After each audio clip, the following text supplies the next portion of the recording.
Parfait. Bah, écoutez, bienvenue à tous. Sur ce live classroom, nous allons être ensemble pour à peu près 1 heure et je suis accompagné aujourd'hui de Thomas Batigne, donc cofondateur de la société française Linkster, fabricant d'imprimantes 3D. Aujourd'hui, nous allons faire un focus sur la fabrication 3D et nous sommes dans le cadre de notre Tour de France, de nos champions de l'impression 3D, de nos acteurs Made in France. Donc, je pense qu'avec le contexte dans lequel nous sommes aujourd'hui, c'était important de regarder ce qui se passe aujourd'hui en France, dans notre industrie, et de voir aussi comment, avec le contexte particulier avec lequel nous vivons, comment les acteurs de l'industrie et en particulier les acteurs de l'impression 3D se sont mobilisés pour venir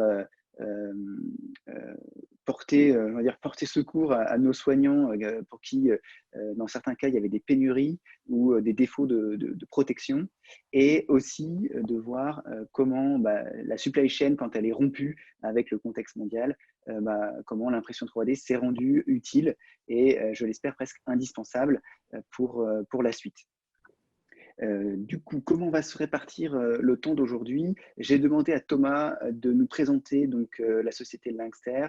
L'idée, c'est de traiter ça sur un temps d'à peu près 20 minutes, de manière à ce qu'on ait le temps de te questionner, de pouvoir échanger aussi sur peut-être l'actualité, peut-être sur vos actualités, et puis qu'on puisse profiter de t'avoir pour compenser ce qu'on appelle l'occasion d'avoir avec tous les salons qui ont été annulés, les salons professionnels. Donc voilà, peut-être que ça sera l'occasion aussi de nous partager des exclusivités et qu'on puisse échanger ensemble. Je vous rappelle que ce live est donc en direct, il est diffusé sur YouTube et sera également disponible en replay pour ceux qui n'ont pas pu le voir. Et nous sommes dans le cadre de live quotidien. Rendez-vous tous les jours pendant le temps du confinement pour parler conception, pour parler impression 3D. Je vous ferai un rappel sur le programme qui nous attend aussi pour le reste de la semaine. Écoute Thomas, je vais te laisser la parole et je serai là pour modérer vos questions. Donc je vous invite à préparer ou intervenir plutôt via le chat et allumer vos micros après la présentation. Ok, ça roule. Eh bien, merci. Donc, c'est parti. Donc, Thomas Batigne, enchanté, président, cofondateur de la société Linkster. J'espère que tout le monde m'entend comme il faut. Sinon, n'hésitez pas. Alors, quelques mots déjà sur cette société. Donc, Linkster, c'est une société relativement jeune, hein. Ça fait 3-4 ans qu'on existe. On a commencé assez humblement à l'école d'ingénieurs de Tarbes. En fait, on est une équipe de 3 copains de l'école d'ingé à la base, qui avions pour projet de développer une imprimante 3D grande dimension. Donc, ça, c'était en 2015, sans prétention particulière. Je trouve qu'en fait, on s'est inscrit au concours Les Entrepreneuriales, un concours national sur l'entrepreneuriat, pour présenter notre projet et apprendre finalement ce que c'était un petit peu l'entrepreneuriat et les différentes facettes que composait la création d'entreprise. Au milieu de ce concours, donc qui s'apparentait plus à une formation, des personnes d'Airbus, des ingénieurs d'Airbus nous ont repérés et nous ont dit écoutez les garçons, si vous faites la machine, nous on va être partant pour vous l'acheter. Donc là, finalement, un projet de bricolage qui avait pris un petit peu d'ampleur, a carrément changé d'échelle. On s'est mis du coup à la conception de cette machine un peu plus sérieusement. Et quelques mois plus tard, on a remporté le concours, créé la société et signé notre premier bon de commande du coup avec Airbus pour commencer sur un bon rythme. Voilà, donc 6 mois plus tard, on livrait la première machine qui s'appelait à l'époque la DS 2016. Donc une machine de typologie Delta, une machine de grade industriel qui fonctionnait en triple extrusion de filaments fondus. Donc typologie FDM, base open source. Et là, on a continué, on a fait des pré-séries, on a continué les protos jusqu'à l'été 2018 où on a présenté notre premier modèle vraiment différenciant, donc la S600D, qui est une machine qui est en fait modulable. C'est-à-dire qu'on passera tout ça en revue, mais c'est une machine sur laquelle on va pouvoir jouer avec différentes technologies. Donc, on a présenté ça au salon 3D Print. Donc, à l'époque, on était encore tous les trois. Ça a fonctionné, on a emmagasiné un paquet de précommandes et on a commencé à fournir cette pré-série des S600D version 1.0 qui a fait l'objet du coup d'une levée de fonds l'année dernière, sur laquelle nous avons pu capitaliser environ 1 500 000 euros, qui nous a permis d'embaucher. Et depuis, on est à un rythme d'embauche d'une personne par mois, ce qui fait qu'on totalise à peu près une quinzaine de personnes aujourd'hui avec 6 postes ouverts. Voilà. Je vous présente un petit peu l'équipe qui nous entoure, donc qui est composée principalement de personnes, on va dire, alors, techniques, des fonctions support, commerciales, tout ce qu'il faut, on va dire, pour faire tourner la société et amener de nouveaux développements sur l'écosystème qu'on a pu développer, ainsi que toute la notion de support client qui est fortement développée chez Langster. Donc, quelques chiffres. Tu n'hésiteras pas à nous faire passer éventuellement les annonces de poste, hein, si tu as quelque chose, tu recherches. Alors, le contexte est un peu compliqué, mais je crois que les entretiens se font à distance. Hein. Complètement. Et on a des coups de fil tous les jours et des CV qui arrivent tous les jours. Donc, on sera ravis de regarder les candidatures. Normalement, tout est disponible sur le site internet de Langster dans la catégorie Job. Et faire des posts LinkedIn là-dessus. Mais si on fait passer la présentation ou qu'on s'échange des mails après la réunion, et ben on va pouvoir diffuser aussi tout ça. Voilà, donc quelques chiffres. Donc 2016, création de la société. On est sur une croissance annuelle depuis qui touche les 300%, avec donc forcément avec une embauche par mois, 200% de croissance sur les ressources humaines annuellement. Quelques concours que nous avons pu remporter sur différentes innovations.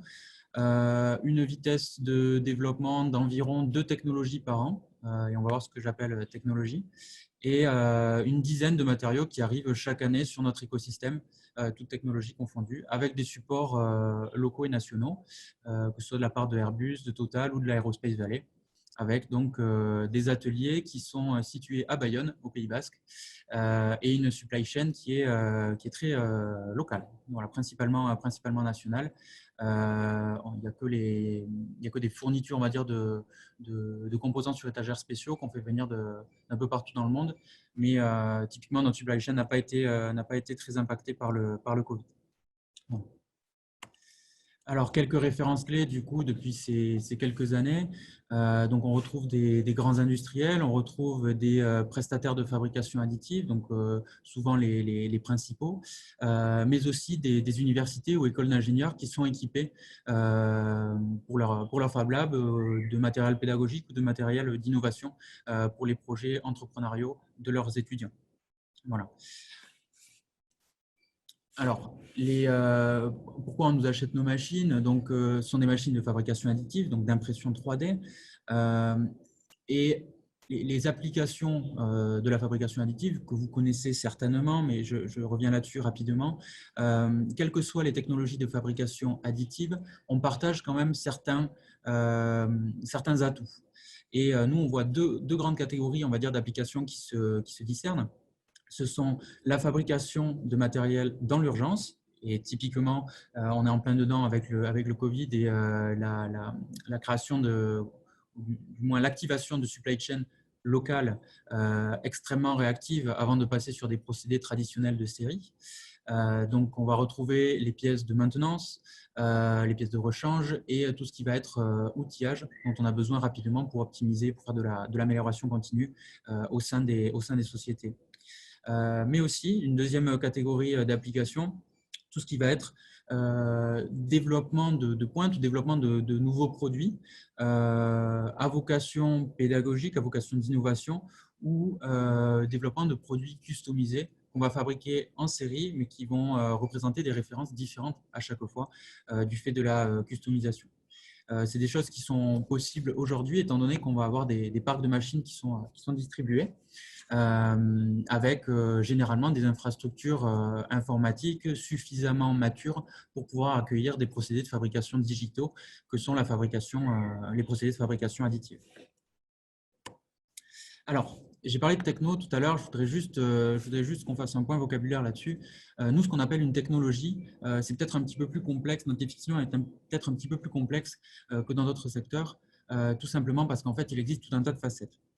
Donc, nous, ce qu'on appelle une techno, c'est un ensemble d'un process, c'est-à-dire la manière dont on va former la matière, mettre en forme la matière, un feedstock, donc c'est la manière dans laquelle la matière est conditionnée. À titre d'exemple, par exemple, un thermoplastique, on va le retrouver sur des procédés de SLS ou des procédés de FDM. C'est bien un thermoplastique, on va sur des bases polyamides, mais ce sont des thermoplastiques qui sont conditionnés sous différentes formes. On va avoir d'un côté des poudres et de l'autre côté des filaments, et ça change tout vis-à-vis de l'intégration de ces procédés, des capacités de ces procédés, etc. Et enfin, le matériau que j'évoquais tout à l'heure. Donc, rapide état des lieux un petit peu pour que vous puissiez nous identifier sur le marché des différentes technologies. Donc, voici une carte proposée par 3D Hubs qui rassemble une grande partie des procédés de fabrication et qui les trie en 1 par feedstock, en 2 par procédé et en 3 les matériaux justement. Alors, c'est vrai qu'avec notre arrivée sur le marché, on challenge un petit peu cette map et on va voir qu'au niveau de la deuxième catégorie, matériel extrusion, en fait, on amène tout un tas de matériaux qui n'étaient jusqu'à présent pas disponibles. Donc, c'est une carte qu'il va falloir mettre à jour, mais c'est une carte qui nous permet quand même de voir un petit peu ce qui se fait sur le marché et voir qu'on parle vraiment des imprimantes 3D ou des procédés de fabrication additive et pas simplement de l'impression 3D au sens d'un procédé de fabrication unique. Donc, il en existe beaucoup, avec beaucoup d'acteurs sur chacun de ces technologies. Donc, je vous propose rapidement de trier un petit peu tout ça. Alors, vous avez plusieurs approches sur ce graphe qui a été inspiré d'une présentation d'Additively, un service de prestation de fabrication additive en ligne. À gauche, vous avez les différents matériaux et en bas, vous avez une échelle sur les différents types d'applications et les différentes propriétés qu'on va aller chercher. Donc, vous allez avoir tout ce qui va être l'aspect fonctionnel de la pièce une fois sortie de la machine, l'état de surface et enfin le niveau de détail, la résolution qu'on va pouvoir obtenir avec ces différents procédés. Ce qui nous permet de découper en 2 grandes familles, on va dire, les procédés qui vont être plutôt de l'ordre de l'idéation et du prototypage et de l'autre côté, les procédés qui vont être plutôt de l'ordre de la fabrication vraiment fonctionnelle de pièces avec des propriétés mécaniques, chimiques, thermiques intéressantes. Donc, sans surprise, on va retrouver à gauche du graphe tout ce qui va être photopolymérisation. Donc, on active les matériaux avec une source lumineuse. Et à droite, principalement, les procédés basés sur la fusion de matériaux. Alors, vous avez vu, il y a des cerclages jaunes et bleus. C'est tout simplement parce qu'on va avoir des procédés dits directs et d'autres indirects. C'est-à-dire que direct, on va fabriquer la pièce dans la machine directement et après un léger post-traitement, si nécessaire, on va avoir notre pièce finale. Tandis que les procédés indirects, on va avoir un post-traitement qui va être très important. La machine d'impression 3D va simplement nous permettre de générer un brut, une forme.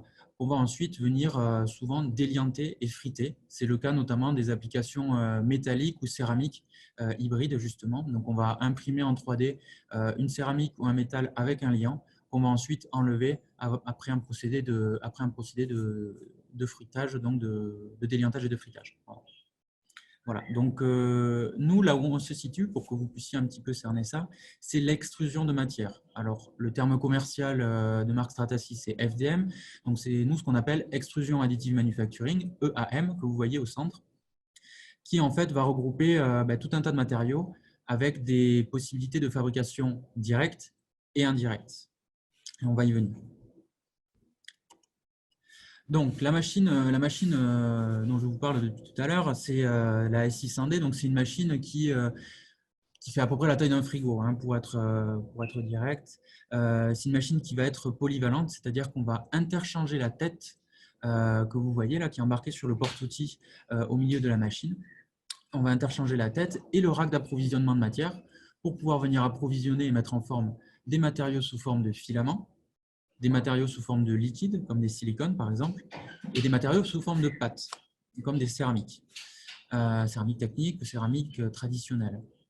C'est une plateforme finalement, c'est un robot 3 axes qu'on va venir équiper. Donc, tous les ans, nous sortons de nouvelles technologies, nous faisons de nouvelles collaborations avec des développeurs de matériaux, avec des laboratoires, des industriels de production, pour pouvoir voilà, équiper de nouvelles solutions plug and play sur ce même écosystème pour éviter d'avoir à acheter plusieurs machines spécialisées et pouvoir avoir quelque chose qui va être évolutif et réactif. Et c'est particulièrement pertinent justement dans ces temps de crise où on va vouloir avoir des procédés qui vont être réactifs sur différents types de matériaux et pas être coincés avec une seule et même technologie. Le scope de cette machine se limite tout de même à l'extrusion de matière et on ne va pas aller chercher les finitions qu'on va avoir en stéréolithographie ou les capacités de fabrication sans support qu'on va retrouver avec la fusion par fritage de poudre. Bon. Alors, 3 technos, ou du moins 3 familles de technos aujourd'hui qui sont disponibles sur notre écosystème. Comme je vous le disais, filaments, liquides et pâtes. Vous avez des exemples de matériaux qui vont être compatibles sur ces différentes technologies. Donc, il faut savoir que nous, on fonctionne selon une logique de open material, c'est-à-dire que vous pouvez très bien sourcer un matériau chez un fabricant de matériaux tiers et le paramétrer sur la machine. Tout le paramétrage est libre. Néanmoins, on recommande certains fabricants de matériaux avec certaines nuances de matériaux qui vont de pair avec un set de paramètres en fonction des différentes finitions qui vont être requises pour pouvoir avoir quand même l'écosystème des outils et des matériaux qu'on propose sur nos machines en mode plug and play. Voilà. Notre laboratoire après propose des services de mise au point de matériaux, mise au point d'applications et développement de nouveaux matériaux, voire même de nouveaux outils si c'est nécessaire pour des projets particuliers. On a plusieurs projets en ce sens-là sur des technologies particulières qui sont parfois propriétaires, qui sont parfois libres et qui seront proposées au catalogue, qui viennent vraiment densifier le champ des possibles, disons, sur cet écosystème de techno. Alors, ce que je vous propose, c'est passer rapidement là-dessus. Et après, dans les questions, si vous avez des questions sur des matériaux en particulier, on pourra y revenir dessus. Mais je vais vous présenter plutôt des applications pour que vous voyez un petit peu les réalisations faites avec ces différentes technos. Donc, si on commence par le thermoplastique, c'est relativement standard, hein, c'est ce qu'on retrouve sur la grande majorité des machines qui sont aujourd'hui sur le marché. On va travailler avec des thermoplastiques dits simples à imprimer, donc PLA, PETG, des matériaux standards et accessibles. Des matériaux aussi de grade dit engineering, donc par exemple des polyamides fibres de carbone, des polypropylènes, des matériaux qui vont avoir finalement des propriétés thermiques, mécaniques et chimiques un petit peu plus intéressantes et qui vont coller à des applications industrielles. Et enfin, certains matériaux, des grades, disons, alors certains l'appellent ultrapolymères, c'est des thermoplastiques qui font à très haute température et qui ont des propriétés exceptionnelles pour des thermoplastiques, même si ce n'est pas la vocation de cette machine en premier lieu. Nous, ce qu'on préfère, c'est quelque part limiter un petit peu les performances en termes de matériaux, mais par contre proposer le panel de matériaux le plus large possible. Voilà, donc dans le haut du panier, ce qu'on va aller chercher, c'est des nuances de PEC avec des structures non cristallines pour faciliter leurs impressions. Voilà, donc là, ce que vous voyez à l'écran, c'est une boîte à air qui a été réalisée pour la société DAB Motors, qui est un constructeur de motos au Pays Basque.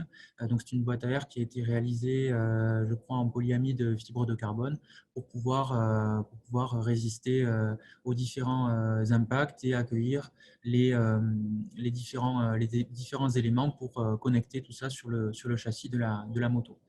Alors typiquement, pourquoi on a utilisé de l'impression 3D dans ce cas-là? C'est parce que la moto était en cours d'homologation.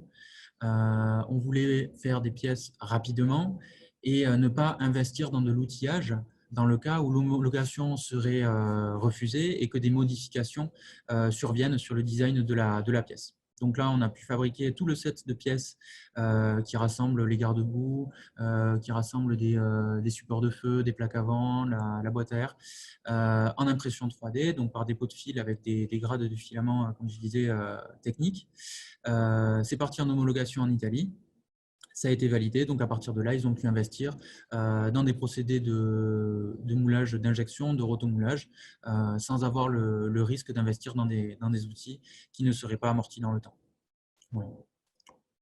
Alors, d'autres applications dans le champ des thermoplastiques, donc justement une pièce en PEC qui vient faire un joint d'étanchéité à chaud, des outillages de moulage, tout ce qui est caractérisation interne à des systèmes, des machines spéciales, typiquement des machines en cours de développement, mais aussi dans nos machines, étant donné que c'est des machines industrielles, on n'est pas sur des grands volumes de fabrication.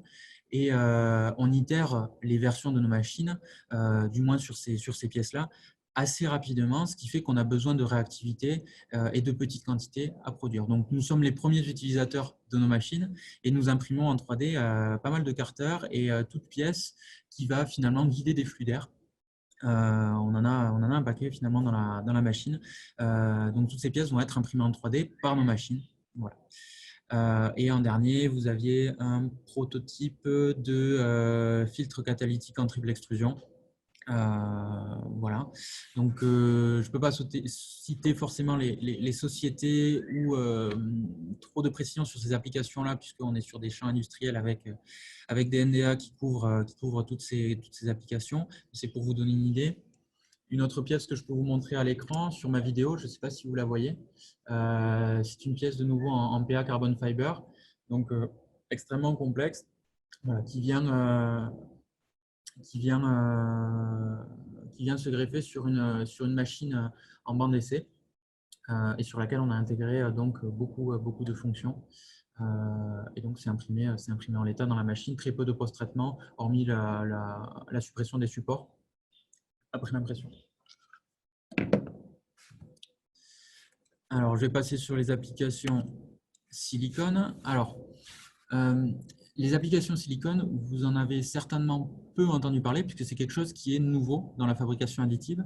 Donc, nous avons été précurseurs là-dessus avec des partenariats clés avec des fabricants d'équipements dédiés à la gestion des fluides industriels, avec des partenariats clés aussi avec des fabricants de silicone, des grands groupes et des laboratoires, puisqu'il faut savoir que les silicones en l'état aujourd'hui ne sont pas disponibles comme les thermoplastiques pour la fabrication additive. Aujourd'hui, les fabricants de thermoplastiques ont pu dédier une branche de leurs activités à la mise en forme de bobines calibrées pour la fabrication additive. Donc ça, on y est familier. Par contre, le silicone, voilà, c'est toute une chaîne d'approvisionnement qu'il a fallu mettre en place et que nous avons pu mettre en place sur les dernières années pour pouvoir proposer aujourd'hui des conditionnements standards et ouverts à tout fabricant de matériaux liquides au sens large qui va pouvoir se déposer en fabrication additive. Donc là, je vous parle de silicone, mais il y a aussi des possibilités sur les polyuréthanes, les résines, les cires, finalement tout ce qui va pouvoir être dosé sous format liquide. Donc vous avez la pièce qui est à l'écran. Donc là, je l'ai sur la vidéo pour que vous voyez un petit peu le dynamisme de l'élasticité. Donc ça, c'est un joint filtrant un petit peu particulier, mais c'est aussi une pièce de démonstration pour vous montrer un petit peu les propriétés que peuvent avoir les silicones. Il faut savoir que les silicones, c'est une famille de matériaux qui est aussi large que les thermoplastiques. En fabrication additive, on ne dit plus le plastique, on parle de nuances de thermoplastique, c'est ce qu'on disait tout à l'heure, différentes propriétés. C'est pareil pour les silicones. Il en existe avec des élongations à la rupture extrêmement importantes, des tenues en température extrêmement variées et des tenues chimiques aussi extrêmement variées. Ce qu'il faut savoir, c'est qu'on va avoir un standard minimum sur les silicones qui va être assez intéressant quand on les compare aux thermoplastiques, c'est-à-dire des températures de fonctionnement qui vont aller de moins 60 à plus 250, plus 300 degrés, donc c'est un spectre qui est extrêmement large. C'est des résistances chimiques aux hydrocarbures, aux huiles, et ça va être des résistances au déchirement importantes avec des taux d'élongation qui peuvent aller avoisiner les 5000%. Voilà, donc on est sur des matériaux qui sont extrêmement intéressants, qui existent depuis un moment pour des applications critiques aussi. Donc, on les retrouve en grade médicaux, en grade aéronautique ou encore spatial. Voilà. Donc, un petit champ d'application. Nous, initialement, la fabrication additive de silicone, on la voyait pour faire des pièces d'étanchéité, tout simplement. Et on se rend compte que finalement, ce champ d'application est beaucoup plus varié. Donc, là, vous avez par exemple l'exemple d'un joint silicone type soufflé qui va venir étanchéifier une liaison mécanique type rotule. Mais vous avez aussi de l'imprégnation sur textile qu'on peut réaliser avec les procédés de fabrication additive par dépôt de matière, étant donné qu'on va pouvoir fabriquer sur de l'existant. Donc là, on va mettre un textile à l'intérieur de la machine et imprimer directement dessus. Et ça va nous permettre, alors outre l'aspect cosmétique, d'amener des fonctions vraiment sur le textile, de le rigidifier, de le renforcer à certains endroits, de pouvoir intégrer des capteurs et pouvoir faire de l'électronique embarquée sur textile notamment. Voilà. Ça nous permet aussi de faire tout ce qui est dispositif de bouchage.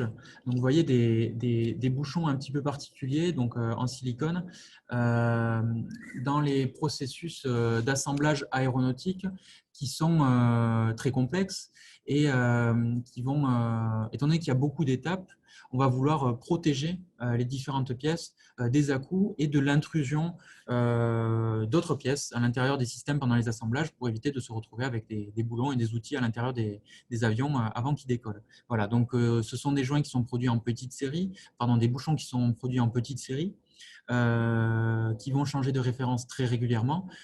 Et aujourd'hui, l'aéronautique en est très demandeuse. Voilà un petit peu, vous avez d'autres typologies de joints et de bouchons. Voilà, donc là-dessus, on travaille, comme je vous disais, avec l'aéronautique, avec le pharmaceutique, le médical, mais aussi avec des grands groupes de luxe sur des applications textiles, grands groupes de luxe, applications textiles médicales et qu'est-ce que j'oublie? Donc voilà, principalement. Et après, expérimentation et laboratoire au sens large. Voilà.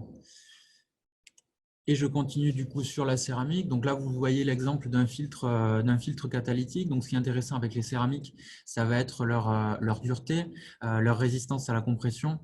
Et évidemment, les températures de fonctionnement qui sont monstrueuses.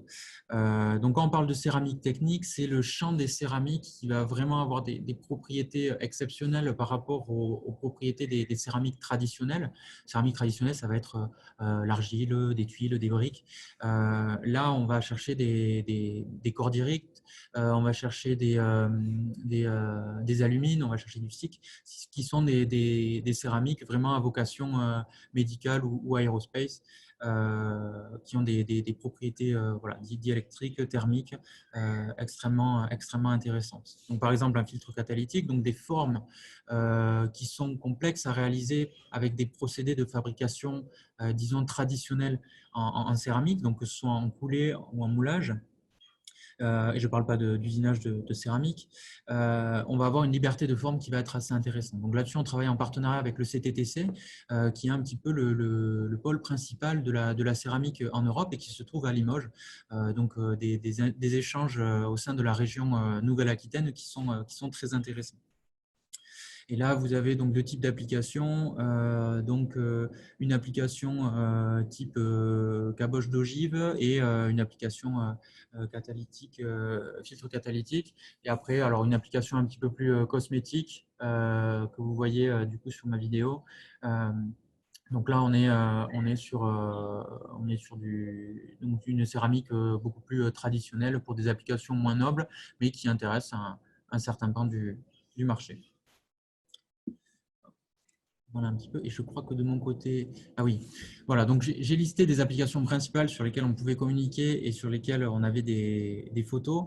Mais aujourd'hui, nos clients et notre laboratoire sont sollicités sur des applications extrêmement variées dans tous les secteurs. Donc, j'ai mis une liste non exhaustive des choses sur lesquelles nous avons pu travailler. Donc, c'est extrêmement enrichissant pour l'équipe et ça nous permet du coup d'itérer aussi rapidement les différents équipements qu'on amène sur nos machines pour pouvoir répondre à ces différentes applications qui peuvent être parfois farfelues et sur lesquelles on retrouve à chaque fois la fabrication additive et l'exploitation de nos machines. Voilà. Je reste assez large et ben, je me tiens à votre disposition du coup pour les différentes questions. Je vais essayer de répondre à tout ça au mieux.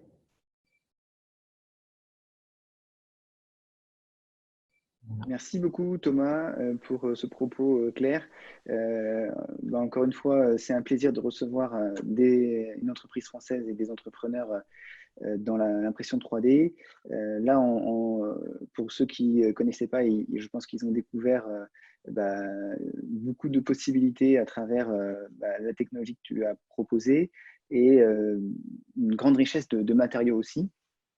C'est souvent le point, je veux dire, le point de contrainte hein, lorsqu'on doit mener un projet en impression 3D, c'est souvent le choix bonne matière. Et là, pour le coup, je sais que vous êtes très actif sur la proposition de nouveaux matériaux. Est-ce que tu peux peut-être nous préciser comment vous travaillez, est-ce que vous avez une équipe dédiée aux matériaux et combien de matériaux vous sortez par an? Alors complètement, ouais. C'est vraiment le… Comment dire? Nous, on a essayé de regarder où est-ce que les technologies d'extrusion de matière étaient les plus pertinentes. Ce n'est pas la résolution. Ce n'est pas forcément la fabrication en série dans un premier temps.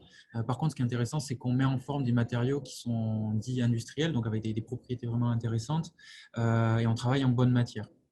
Donc à ce titre-là, on avait vraiment poussé ce sujet.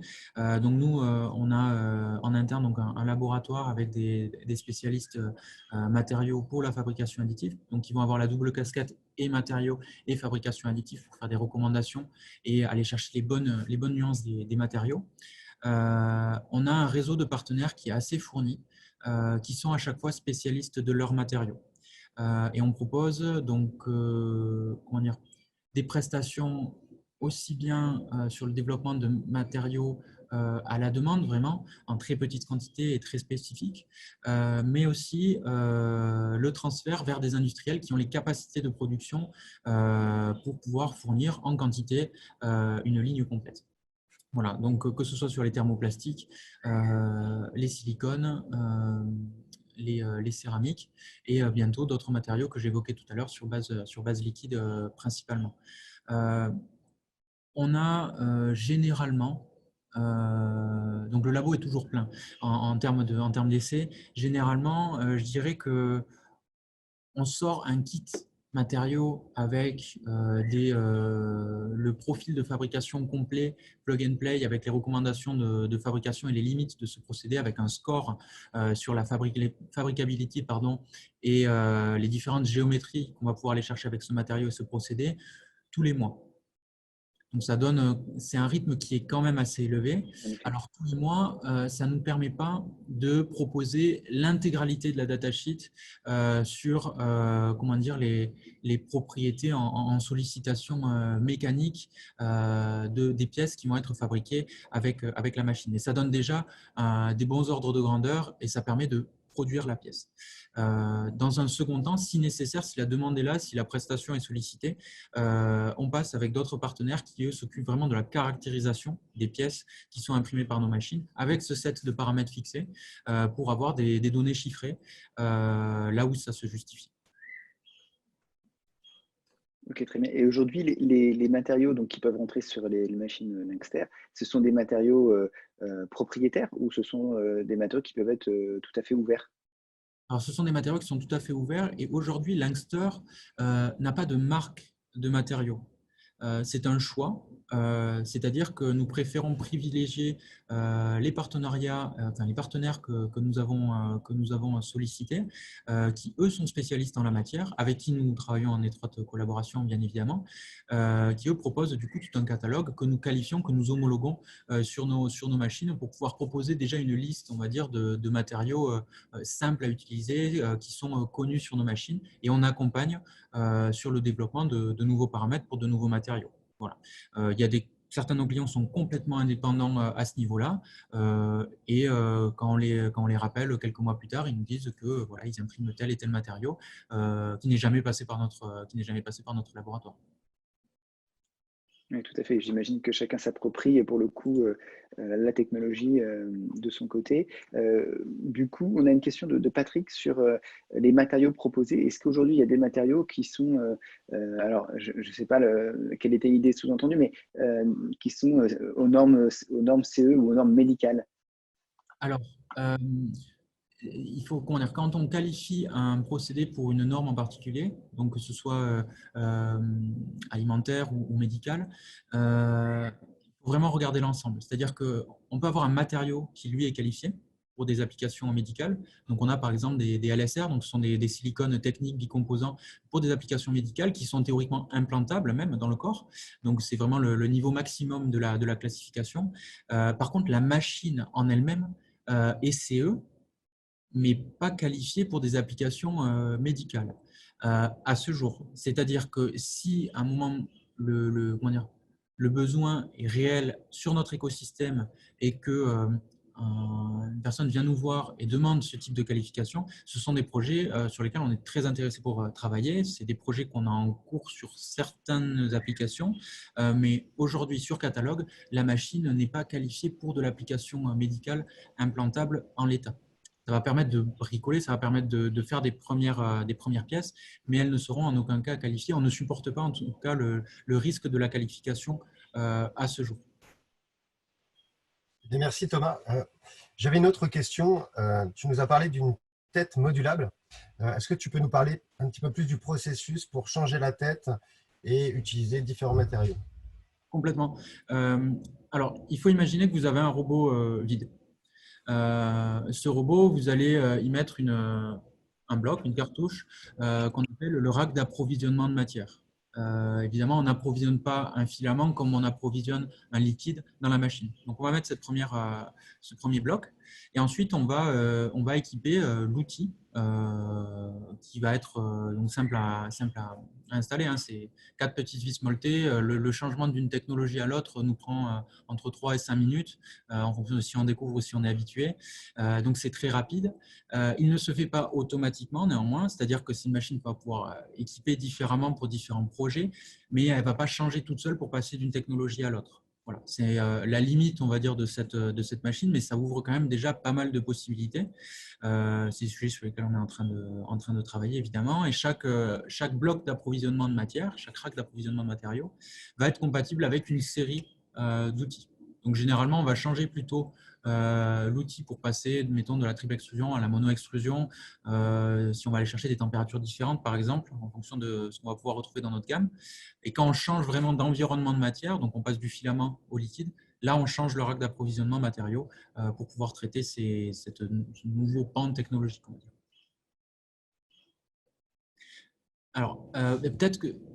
Merci pour ta réponse. Je me disais, du coup, tant qu'on a la vidéo, je peux peut-être vous montrer sur une machine, étant donné que les salons sont… Avec plaisir. Ah bah ça serait top. Un petit peu compromis. C'est l'avantage d'être ensemble et que tu sois au bureau. Voilà. Alors, je vous montre un petit peu. Donc, voilà une S600D. Donc, ça, c'est une S600D développement. C'est les machines que nous, on utilise, on va dire, pour mettre au point les nouvelles technologies. Donc, on les abuse un petit peu. Donc, vous avez en fait la partie supérieure avec l'écran de contrôle, la partie inférieure dans laquelle on va pouvoir travailler. Donc là, ce sont des machines qui sont en mode debug, donc on n'a pas les sécurités nécessaires, mais généralement l'ouverture de la porte est bloquée pendant la fabrication. Elle est très bien isolée du son, comme on peut voir. Pardon? Elle est très bien isolée du son. Ah oui. Donc on n'entend pas dans le bureau, ouais. Après, quand on ouvre la porte, par contre, on entend les tubes. Donc là, on est en train de fabriquer des visières avec une tête mono-extrusion filament. Hop, je ferme ça pour le son. Et en fait, on va venir enlever la tête de son porte-outil, la déconnecter à ce niveau-là, au niveau du raccord rapide, que ce soit le raccord électrique ou le raccord de refroidissement liquide. Voilà. Donc ça, c'est comme ça qu'on change une tête. Et de l'autre côté, sur la face latérale de la machine, vous voyez le rack d'approvisionnement de matière. Donc là, c'est pareil, on a 4 vis molletées. On sort la cartouche et on va pouvoir passer d'un rack, donc ici en triple extrusion filament, à un rack de dépose liquide ou de dosage de pâte, par exemple. Donc, c'est vraiment du plug and play. C'est vraiment du modulable et c'est vraiment du plug and play dans le sens où on va, dans les configurations qui ont été préconfigurés. À partir du moment où on sort des sentiers préconfigurés, là, ça demande quand même de la formation au niveau de la maintenance et au niveau du paramétrage pour être sûr de savoir ce qu'on fait et pouvoir avancer sur le paramétrage de matériaux. Voilà. Du coup, je vais peut-être en profiter pour vous montrer une visière, puisque du coup, on a vu les stacks qui s'imprimaient. Oui, tout à fait. Thomas, peut-être que tu peux nous préciser comment s'est passé pour vous cette gestion aussi du confinement et de la lutte contre le Covid-19. Voilà, comment vous avez agi et voilà votre activité aujourd'hui par rapport. Alors en fait, nos clients étant des gros établissements, tous ces établissements sont confinés et interdits au public avec des relations sous-traitants ou fournisseurs dégradées forcément. Donc, toutes nos livraisons ont été retardées. Et donc, dès le 2e ou 3e jour du confinement, pas mal de modèles de 3D open source sont sortis pour des équipements de protection pour les soignants. Donc ça, là-dessus, on en a imprimé quelques-uns. On s'est rendu à l'hôpital de la Côte Basque, donc l'hôpital de Bayonne, pour proposer notre aide. Et donc, on a regardé sur différents protos, qu'est-ce qu'il fallait améliorer. Et donc, on est reparti du modèle de 3D Werkstatt, donc un modèle suédois open source qu'on a remixé pour pouvoir ajouter les fonctions qui étaient demandées par les soignants, rajouter du confort, rajouter de la protection et donc avoir un modèle entre guillemets de visière Langster qui puisse vraiment couvrir tous les besoins des soignants. Et on a travaillé longuement sur le programme pour pouvoir être capable d'imprimer ces supports de visière en pile pour pouvoir les déstacker, en fait, pouvoir les découper par la suite et avoir des machines qui tournent de manière autonome. Et aujourd'hui, on arrive à une capacité de production de 1000 visières par jour sur un parc machine d'un peu moins d'une dizaine de machines. Donc, on sort en fait une visière en 10 minutes. Donc, avec 10 machines, ça nous fait une visière toutes les minutes qui est produite. Donc, c'est des cadences de production qui sont assez élevées pour la fabrication additive. C'est des cadences de production qui sont clairement en deçà de l'injection plastique, mais qui ont permis de produire déjà 10 000 unités qui ont été livrées, donc principalement au personnel soignant, au laboratoire d'analyse, aux infirmiers, aux docteurs, mais aussi à des industriels qui veulent reprendre leur activité en toute sécurité et protéger leurs employés, alors tout simplement par mesures sanitaires, mais aussi par civisme pour limiter la propagation du virus. Nous, la production bat son plein. On n'allait pas laisser les machines s'ennuyer pendant le confinement. Et on a organisé un petit peu tout ça. Et aujourd'hui, on a plus d'une centaine d'établissements qui ont recours à nos visières. Et on continue la production. On a même commencé à exporter. Alors exporter hors région, mais aussi exporter à l'international. On a quelques visières qui tournent en Australie. Voilà. Et en fait, notre modèle, il est un petit peu particulier parce qu'on a l'adjonction d'un petit clip confort qui permet de porter la visière pendant plusieurs heures d'affilée. C'est des retours qui nous ont été mentionnés par les ambulanciers et le personnel médical qui les utilisent pendant plusieurs heures. Donc ça permet en fait de diffuser la pression sur le front. Et c'est un matériau qui est compatible contact peau. Donc ça reste simple à monter. C'est imprimable en 3D, même si maintenant on a sous-traité la fabrication de ces clips en découpe pour pouvoir aller plus vite. Et en fait, voilà, tout simplement, on va venir clipser cette visière. La mettre sur le front et sécuriser tout ça avec un élastique. Hop. Et voilà. Alors, ça ne dispense évidemment pas l'utilisation d'un masque, mais ça vient en complément. Et vous avez l'attirail complet du soignant Covid de 2020 ou de toute activité qui va nécessiter un contact rapproché, ce qui en fait est le cas dans tout un tas d'activités. Alors, j'ai quelques autres petites questions. Alors, déjà, d'une part, au niveau de la pression liquide, est-ce qu'elle est thermorégulée? Alors, ça dépend. On a une option de chauffe qui peut se mettre sur notre outil d'extrusion monocomposant, ce qui va nous permettre en fait de chauffer l'approvisionnement de matière sous forme de cartouche et chauffer aussi le fût dans lequel on va venir doser le matériau. Donc ça, je m'en sers typiquement pour faire de l'impression de cire qui est assez complexe, qu'on est en train de simplifier, en montant finalement toute la ligne d'extrusion à 60-70 degrés pour mettre sous forme liquide la cire qui normalement est sous forme de granulés, quoi.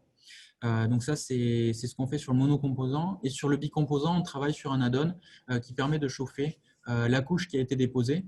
C'est intéressant parce qu'il y a beaucoup de matériaux liquides qui vont être activés soit par l'UV, soit par la température. Donc c'est là où la réaction commence et la solidification s'enclenche, et parfois même les deux. Et ça, c'est voilà, c'est ce qu'on appelle le dual cure.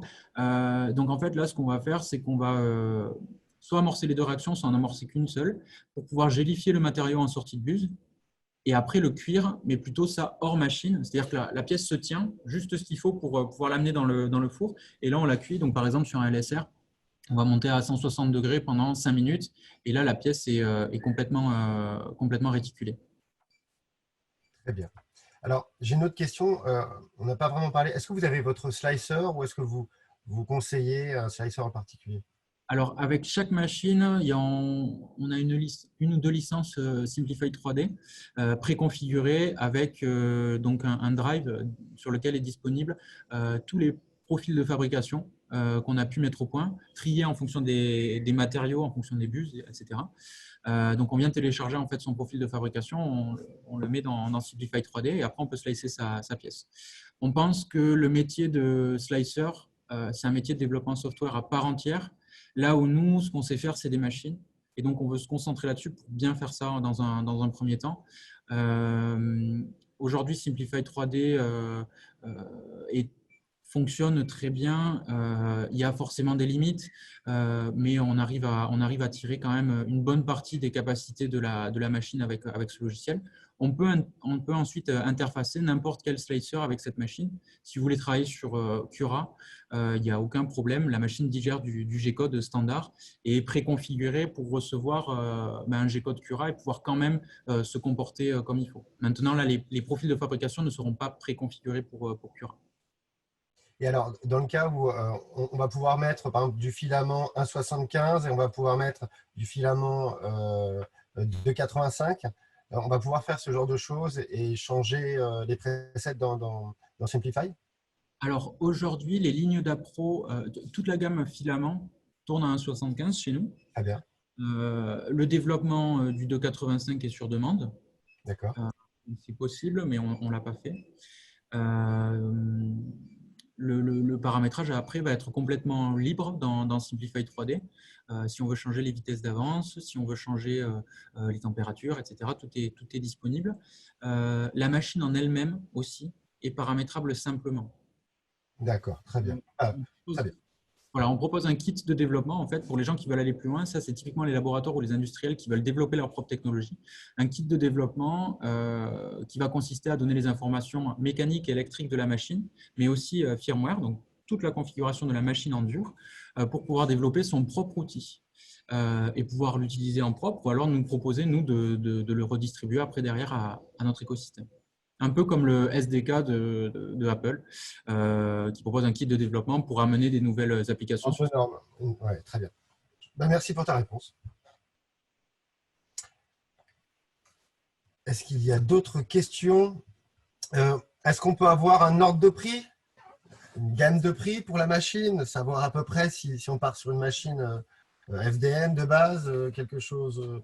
Alors, on est sur une gamme industrielle. Donc, on a un prix d'appel à 25 kg. 25 kg, c'est vraiment la machine nue, sans outils, sans rack d'approvisionnement. Parfois, on nous les commande, puisque en fait, les personnes vont développer directement dessus et ne veulent que le squelette de la machine. Généralement, notre panier moyen, il tourne plutôt autour de 40 kg, étant donné que les gens qui achètent nos machines achètent au moins 2 technologies. Et interchange en fait pour profiter en fait du panel possible qu'offre la machine. Voilà. Là, tu conseilles un accompagnement pour le choix de la machine. Typiquement, on pourrait tout à fait faire l'accompagnement et après, donc on va moduler la machine en fonction de l'activité de la société, c'est ça?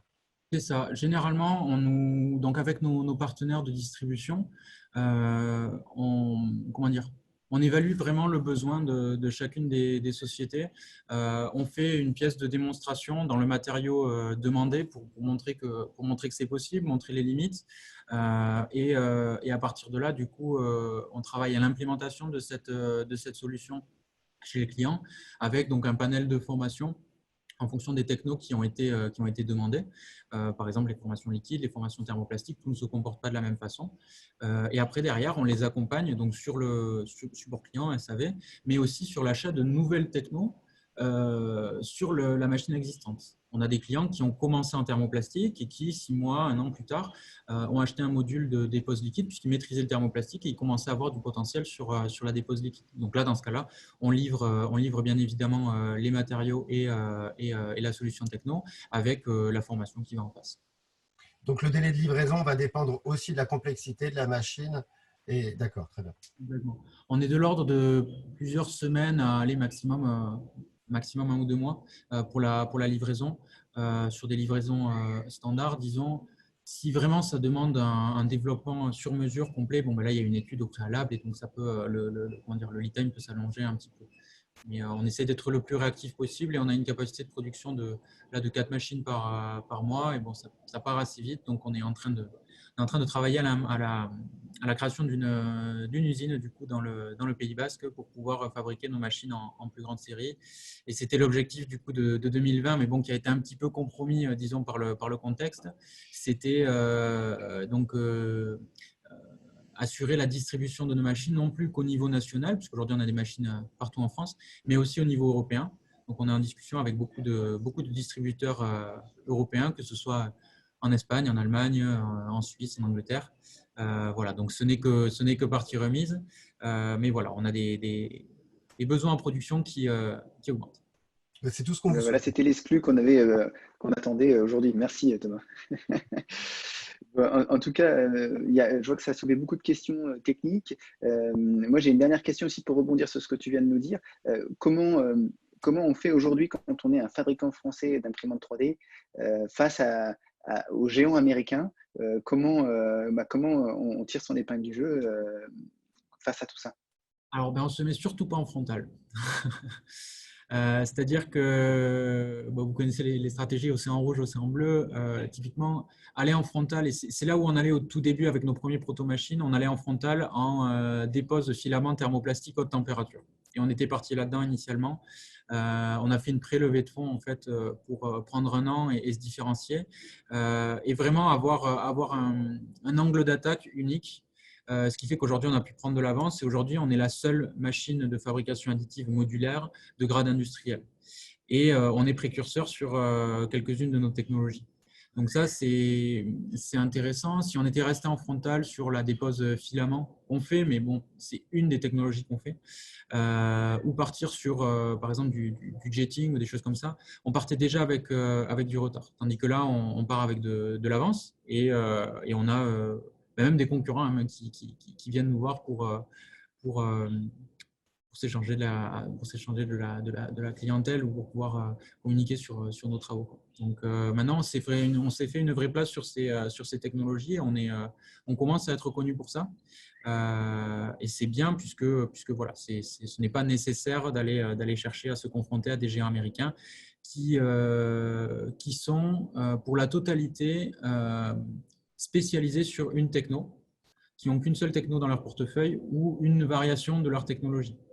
Voilà, donc je citerai personne, mais voilà, donc en s'axant sur le liquide notamment, ça nous permet de nous différencier et donc de vivre et de gagner des appels d'offres face à ces géants américains.